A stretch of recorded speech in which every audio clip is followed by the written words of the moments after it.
प्रेक्षकांचं स्वागत। एक मोठी बातमी समोरच्या मुंबईतील कारमायकल रोड स्फोटक प्रकरणातून एक मोठी अपडेट समोर आहे। सचिन वाझे आणि प्रदीप शर्मावरती आरोप निश्चित करण्यात आलेले आहेत। एनआय कोर्टाकडून 10 आरोपींविरोधात आरोप निश्चित करण्यात आलेले आहेत, तर दहशतवादी टोळी बनवून कट रचल्याचा आरोप करण्यात आलेला आहे। यूएपी अंतर्गत दहशतवादी कृत्य षडयंत्राची कलम यात लावण्यात आलेली आहेत आणि आता या प्रकरणाचा प्रत्यक्ष खटला सुरू होणार आहे।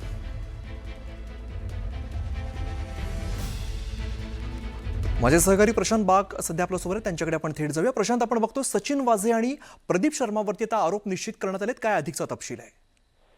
आपल्याला माहिती आहे की मुंबईतील अत्यंत संवेदनशील खटल्यांमधलंच हे एक प्रकरण आणि विशेष एनआयए कोर्टामध्ये या सगळ्याच आरोपींनी डिस्चार्ज याचिका दाखल केली होती, पण ती याचिका फेटाळल्यानंतर आरोप निश्चित आज करण्यात आले।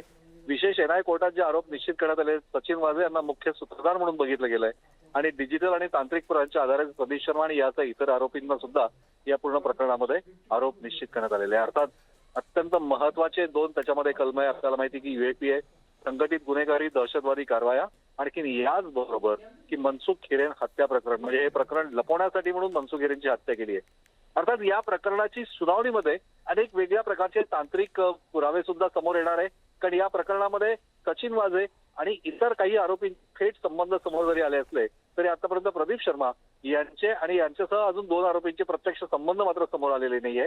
अर्थातच तांत्रिक पुरावे जे आहे ते सगळ्यात या निकालामध्ये महत्वाचे सुनावणी समोर येणार आहे। आता याची सुनावणी जी निश्चित होणार आहे त्याची तारीखच लवकर निश्चित होईल आणि या दरम्यान या खटल्याचे अनेक वेगवेगळ्या प्रकारचे कंगोरे हे सगळे समोर येतील।